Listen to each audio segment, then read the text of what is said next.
Hola a todos, yo soy Vanessa Cortés Collis y los saludo otra vez con una entrevista más de mis escritores mexicanos que tanto me gusta promover, leer y conocer.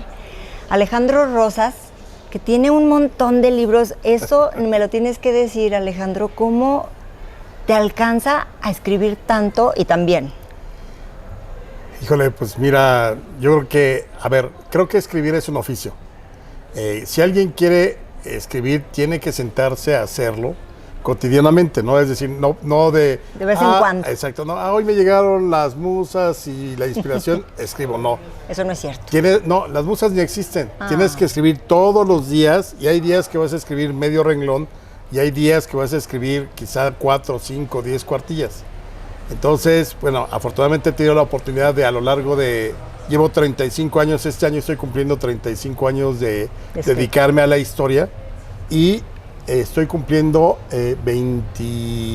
25 años de mi primer libro, que lo publiqué en Planeta en el 99. Wow. Entonces, pues ahí muchas veces sí hay que escribir rápido, lo cual no está en detrimento de la calidad, sino creo que siempre hay que tratar de tener lo mejor de una investigación y pues hay gente a la que a mí se me facilita escribir, hay quienes se tardan mucho, en la escritura no hay tiempos, ¿no? Exacto, sí, es diferente y el contexto también. Oye, Alejandro, ¿y te consideras también politólogo? Es decir, cuando te presentas, aparte de historiador, por todo lo que has investigado, aparte de escritor, ¿te consideras politólogo? No, lo que me considero muchas veces es... O sea, la historia generalmente uno la tiene como para la efeméride, el puente, ¿no? Sí. Ahí viene el puente de Juárez, vámonos a tal. Y luego confunden el 1 de mayo con el 15 de septiembre. O el día de la primavera, pues el puente no es por la primavera. No, yo pensé que porque Perséfone y Deméter estaban ahí unidas otra vez. Pero yo lo que trato de hacer es encontrar, digamos, a cuestiones políticas del presente, referentes que nos unan al pasado, ¿no? Claro. Porque todo está escrito, pero no todo tiene su correspondencia. Entonces, a mí lo que me gusta mucho es hacer esas correspondencias, ¿no? Por ejemplo, ahí te va, por ahí decían que López Obrador en el 2006 fue el primer presidente que se autoproclamó como presidente. ¿De acuerdo? ¿No? Ya había pasado Madero en el plan de San Luis, dice yo soy el presidente de la República, y Vasconcelos en el 29 dice yo soy el presidente. Entonces me gusta jugar con ese tipo de cosas como para que vean, a ver, este es nuestro presente, pero hay muchos otros casos en el pasado que nos permiten entender o tratar de explicar esto del presente. Que es el papel pero de la politólogo historia. No, creo que ahí sí ya es... Porque estudiaste ciencia política, ¿no? Fíjate que entré a ciencias políticas, pero a la mitad de la carrera me cambié a Relaciones Internacionales. Relaciones Internacionales. Te voy a decir por qué. Porque se estaba cayendo el muro de Berlín así frente a nuestros ojos en el 89. Sí. Y seguíamos estudiando a Marx y 8 semestres del Capital. O sea, ahí la UNAM le faltó como dar ese salto a tratar de meterse en la dinámica mundial de la caída del socialismo real, ¿no? Claro. No, en la UNAM seguíamos muy ideologizados, etcétera. Pero no, yo sí mi examen profesional, mi examen de admisión lo hice para ciencia política, ingresé como tal, y luego dije, no, aquí me voy a hundir en el pasado. Y ahí sí no quería hundirme en el pasado.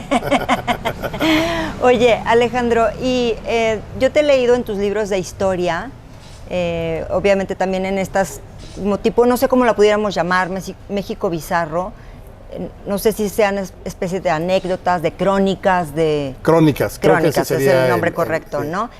Muy atractivas, junto con Julio Patán. Érase una vez en México, y ayer la que estuvimos platicando aquí en San Luis Potosí, en la Feria del Libro, La cabeza de Joaquín Murrieta, que en lo personal le decía a Alejandro que le agradezco mucho haberme presentado a Joaquín. Aparte me gusta el nombre de Joaquín, sí. Pero me dejó con muy buen sabor de boca, y se nota tu estilo que fluye, esto que dices que te gusta escribir rápido y que te gusta hacer las cosas con toda la información que tienes. Siento, así lo percibo como lectora, tienes tanta información y luego te dejas ir Así, y además de todo con una gran escritura que yo lo agradezco mucho, te lo dije ayer, la sintaxis, la estructura, la historia, los hilos conductores, los personajes bien estructurados, el andamiaje narratológico, etcétera, cosas en las que yo me fijo muchísimo, pero lo agradezco y de cierta manera creo que lo que estás haciendo es esta nueva forma, novela, estilo o aproximación a la historia, ¿sí? Estamos deconstruyendo, desmitificando, volviendo a mover los cuadros, digo, claro, los dados para ver cómo caen,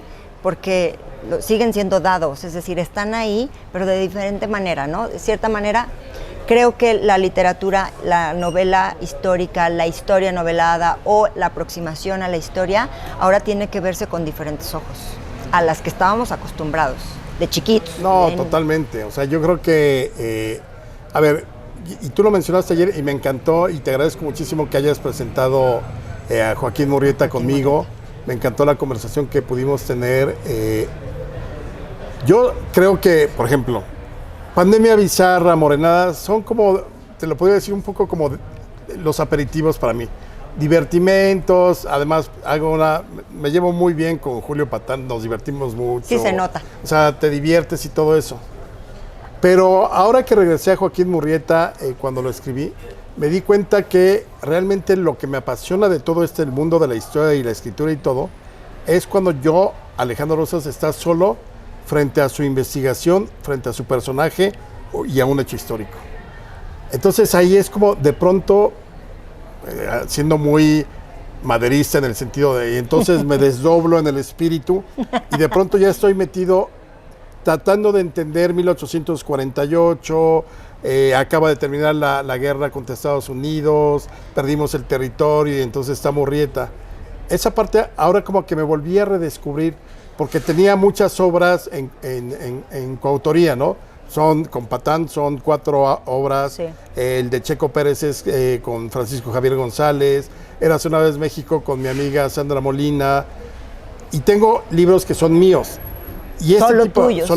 Y aquí no tienes una idea de cómo volví a disfrutar irme a la historia, porque también luego ya estamos tan politizados por todo lo que está sucediendo que de pronto ya necesitas también un oasis de paz, un remanso de paz. Creo que todos lo estamos viviendo en estos días. Ya que pasen las elecciones y habrá un 3 de junio y un 4 de junio y vamos a darle. Respirar. Vamos a respirar y vamos a darle. Pero este tipo de ejercicios me regresa otra vez como a esa parte que para mí es increíblemente apasionante de empezar a ver, a pensar quizá, a unir cabos, que creo que es parte de la investigación. Estamos humanizando a estos personajes, estamos poniendo en la mesa a un personaje como nosotros, mortal, ¿no? Que fungió un papel, un punto importante en la historia de nuestro país y de cierta manera los estamos acercando a su naturaleza humana como la tenemos tú o como la tengo yo. De todos estos personajes que has escrito, a ver, tú ayúdame, o sea, con Madero, con Hernán Cortés, con Benito Juárez, Joaquín Murrieta, es decir, todos estos personajes, ¿hay alguno que digas, este mero es mi consen, lo quiero mucho? Yo te diría así. Porque todos tienen ahí sus cositas que ver. Al vuelo así Madero. Y te voy a decir por qué, porque mi bisabuelo se levantó en armas contra Victoriano Huerta, primero contra Porfirio Díaz y luego contra Victoriano Huerta para vengar la muerte de Madero. Se levanta en Juchipila, Zacatecas. Y yo creo que de ahí me viene esta parte de que para mí, de todo lo que me ha gustado estudiar la historia, le tengo un especial afecto.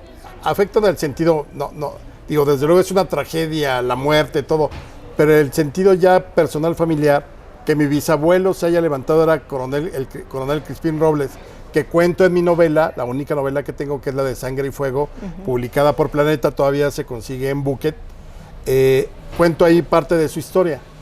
Entonces, ahí es donde yo descubro a Madero y luego pues, dicen que las historias te buscan, dicen que los personajes te buscan, y ahí tuve una relación muy estrecha con la historia de Madero que me permitió no solamente hablar de mi bisabuelo, sino yo edité e investigué las obras completas que publicamos en el 2000 en Editorial Clio, pero lo que más me jaló de Madero fue el espiritismo, por ahí también está el libro de La Revolución de los Espíritus.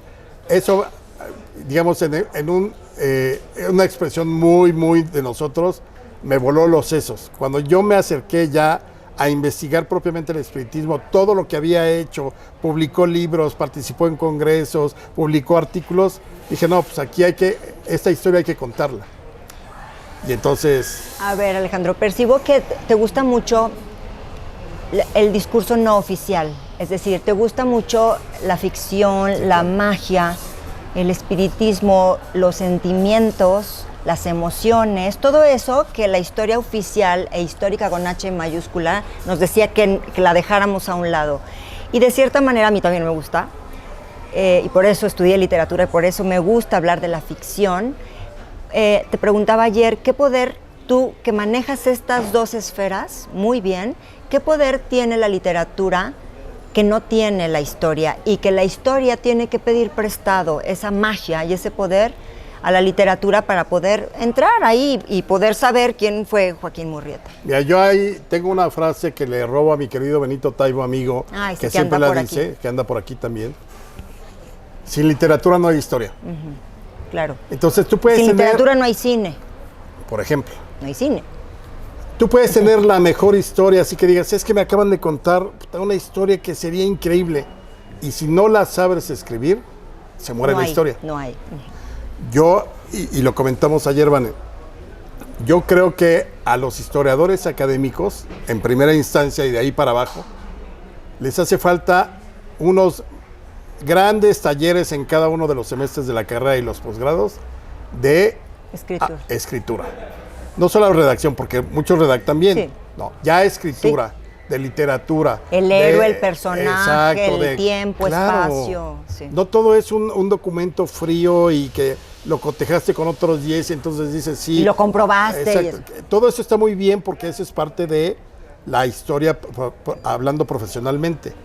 Pero necesitan escribir como si fueran novelistas, como si fueran literatos. Claro. Y creo que ahí es donde no hemos podido cuajar a los grandes investigadores de academia, aterrizarlos, porque el hecho de que tengas una buena pluma, una pluma literaria, una pluma que te permita ciertas figuras retóricas y literarias para explicar una cosa que está muy bien investigada, eso no va en detrimento de la investigación. Al contrario, yo creo que eso ganaría no solamente lectores en general, sino también amantes de la historia. Claro. No, yo quiero la historia por esto. Claro. ¿Y qué han hecho bien los novelistas? Eso, que igual se inventan la historia de un caudillo y nunca sabes qué es cierto o no, pero con la pluma, con una buena descripción, con una buena narración, ya le ganaron a la historia. Pues uno te agradece de verdad, o sea, que combines estas esferas, como las llamo, porque a mí me gusta la historia gracias a la literatura y he aprendido, todas mis fuentes son ficcionales en historia, pero es que está ahí la carnita, es como decía Pessoa, ¿no? La literatura existe porque el mundo no basta, la literatura tiene un poder más allá del simple discurso. Ahora, pero fíjate, los historiadores no saben el poder que tienen, porque hay muchas historias que tú dirías, esta rebasa la ficción. Claro. Y la vida real muchas veces es mucho más sorprendente de lo que podría ser la imaginación, porque al final la imaginación se nutre de la realidad, ¿no? Claro. No hay nada nuevo bajo el sol. El punto es cómo lo cuentas y de qué manera lo cuentas. Pero si tú tienes una buena historia, pero además la sabes seducir con esa historia a través del lenguaje poética. Escrito, pues entonces ya estás del otro lado. Ya ven cómo hay que leer. Claro. Exacto, es que es ahí la diferencia. Nos vuelve más sensibles también. Totalmente. En otra cosa, para no robarte tanto tiempo, porque va a volver a estar aquí en San Luis y va a presentar Cartas desde el Atlántico, que me muero de ganas de leer, y que me platicabas rápidamente, dile al público, esta presentación es un hecho sumamente atractivo. Y es una cosa rarísima porque en general sabemos que el único mexicano que tuvo que ver con el Titanic fue Manuel Uruchurtu, un diputado que fallece entre los 1,520 y tantas víctimas. Pero yo investigando, fíjate cómo también es la vida y cómo es el destino y cómo es la historia.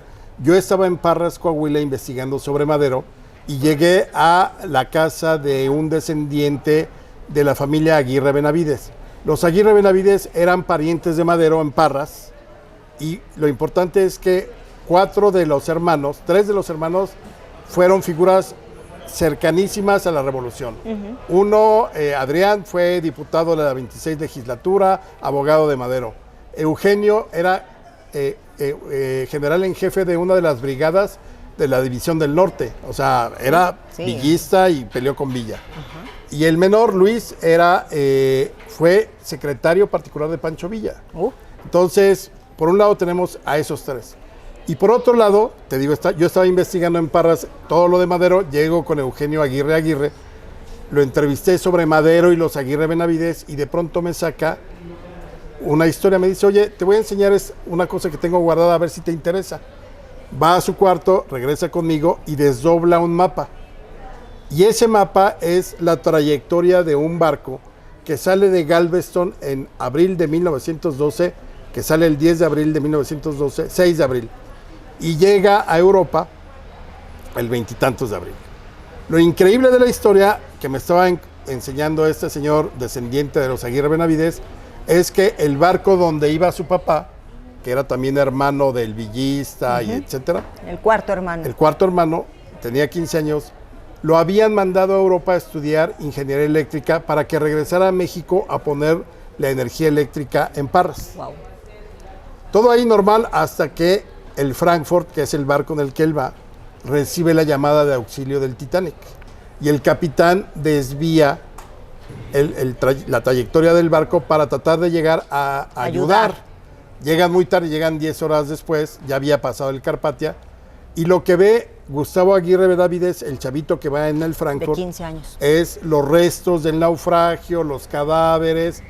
Y entonces le escribe a sus papás diciéndoles lo que está viendo o lo que vio. Y esas son las cartas. Y entonces lo que hago es contar la historia de Gustavo en el Frankfurt y todo lo que vivió con el Titanic, y la historia de los hermanos que están en la decena trágica, luego están peleando contra Huerta, luego la traición de la revolución, todo eso. Y se cruzan porque son cartas reales. La familia me las proporcionó. Claro.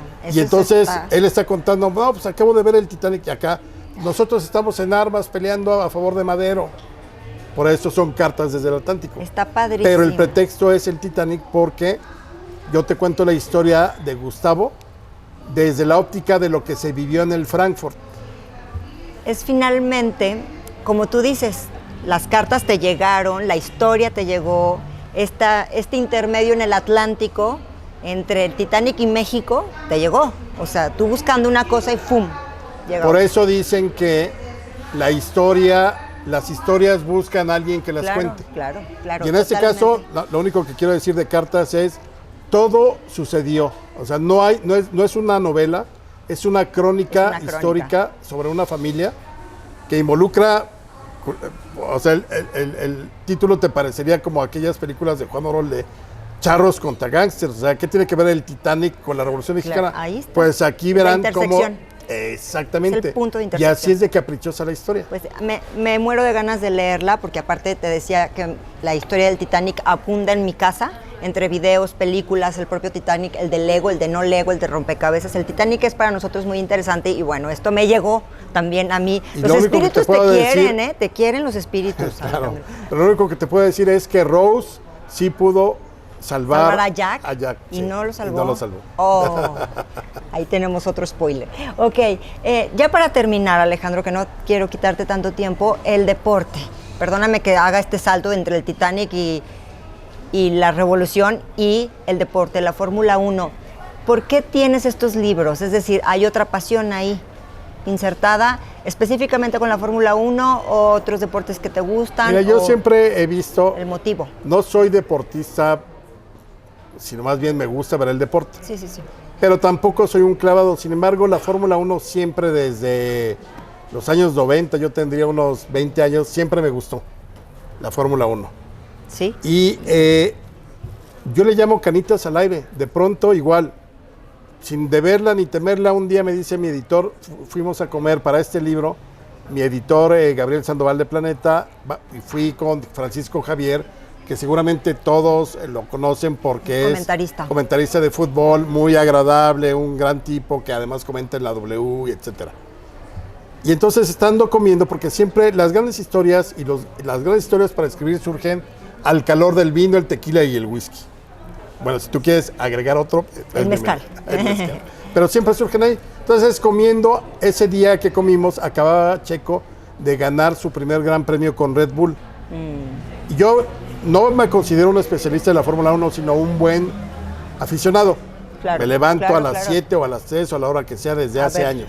A ver la fórmula. Y entonces estábamos Francisco Javier y yo platicando sobre lo de Checo Pérez, la victoria, y nuestro editor nos dice, oigan, ¿por qué no escriben juntos un libro sobre Checo Pérez?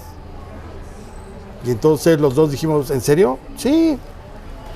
Y entonces nos sentamos a escribir esta historia que es como medio de intriga, porque es la última campaña de Checo Pérez en Racing Point y todo lo que le hicieron, que le cancelaron el contrato. Y lo hice con Francisco Javier. Si tú lo lees, haz de cuenta que estás viendo una serie. Qué padre. Porque es un capítulo del 2020 y luego nos vamos al origen. Otro del 2020 y luego... ¿Al origen de la Fórmula 1 en México? No, al origen, al origen de Checo. Ah, de Checo. Entonces fue un divertimento. Historias alternas. Sí, vamos contando la historia de Checo, cómo va creciendo y al mismo tiempo lo que está sucediendo en el 2020 con él. Bueno, hoy lleva 5 reimpresiones, es increíble, o sea, jamás nos imaginamos. No, a veces es un gran deportista, es un gran personaje. Claro, pero pues al final también el automovilismo, dijeras, bueno, es el de, no sé, Cuauhtémoc Blanco cuando era futbolista o no sé. Pero Checo Pérez, la Fórmula 1 es algo que parecería muy restringido. Sí. Ahora ya hay toda una checomanía. Sí. Pero y fue una canita al aire, yo digo, porque dejé la historia política, la de los caudillos, la macabra. Pero son otro tipo de héroes. Claro. Otro tipo de seres importantes. Totalmente de acuerdo. Lo voy a incluir en un curso de literatura y deporte que voy a hacer. Entonces, para que estés con nosotros. Léanlo, está muy padre. Y nunca se rindan. No, nunca se rindan, eso es lo más importante. Alejandro, de verdad es un placer siempre platicar contigo y sobre todo agradecerte tu tiempo, pero sobre todo tu pluma, tu escritura. Muchas gracias, vale. Y la pasión que imprimes en cada uno de tus historias y que nos acercas a nosotros para poderlo disfrutar, para poderlo interpretar, para poderlo sentir y considerar en nuestro presente, en nuestro futuro, no como una atadura con el falso pípila que también te has encargado de eliminar de mi vida. Te he roto el corazón. Exacto, me has roto el corazón, o sea, yo crecí con eso y los niños héroes. Pero yo te agradezco mucho que nos des esta otra forma de acercarnos a la historia tan necesaria y de cierta manera importante en la toma de conciencia que vamos a tener ahora en 2 de junio, y si no, después nos vemos después del 2 de junio. Exacto. Ya, último, para terminar, dile a la gente si traes un libro en tu maleta para tu viaje a San Luis, o si no, aquí te ofrezco uno en Gandhi, pero diles. Traigo dos ¿qué que estoy leyendo. ¿Qué estás leyendo? El último de Paul Auster, ahorita se me fue el título. Paul Auster. El de Baumgartner, algo así, ¿no? El alemán. El último, porque ya saben que acaba de fallecer. Sí. A mí siempre me apasionó Paul Auster, me parece el país de las últimas cosas, se lo recomiendo, sí. Es una cosa escalofriante. Yo creo que además, como para leerlo hoy en día, el país de las últimas cosas, es una de las muchas que tiene. Y la otra que es una novela que me sorprendió mucho, creo que está muy bien trabajado el personaje, la de Victoriano Huerta. Grijalvo creo que la publicó, no recuerdo ahorita el autor. Carlos, no, estuvo aquí con nosotros Gustavo Vázquez. Bueno. Gustavo Vázquez estuvo el fin de semana pasado presentando aquí en San Luis Potosí la novela histórica El Indio Victoriano. El Indio Victoriano. Una gran Yo también lo estoy leyendo, mira, estamos... Gran reconstrucción de Huerta, que además es un personaje difícil porque de inicio ya está en el infierno. Es el malo, de la patria, malo, sí, está aquí en el infierno. Pero yo creo que lo trabajó muy bien, lo reconstruyó, o sea, ahí es donde te das cuenta que hay un trabajo de investigación. Ahora, simplemente yo digo, está muy bien escrito, está muy bien, acérquense, pero si quieren luego saber más de Huerta, vayan a 2, 3 biografías que hay de Victoriano Huerta. Porque aquí finalmente la novela te permite jugar un poco con la realidad. Sí, ¿no? pero es un personaje importante que habría que acercarnos. Estoy esperando la novela de Salinas, a ver si está más malo. El chupacabras. El chupacabras.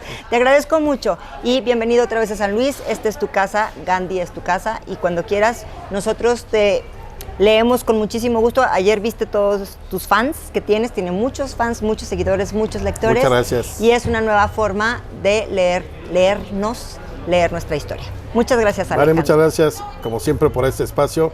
Y te agradezco que hayas presentado conmigo Es un placer. La cabeza de Joaquín Murrieta y no pierdan la cabeza. Ya tengo un personaje nuevo favorito, Joaquín Murrieta. Muchas gracias a ustedes que nos están escuchando.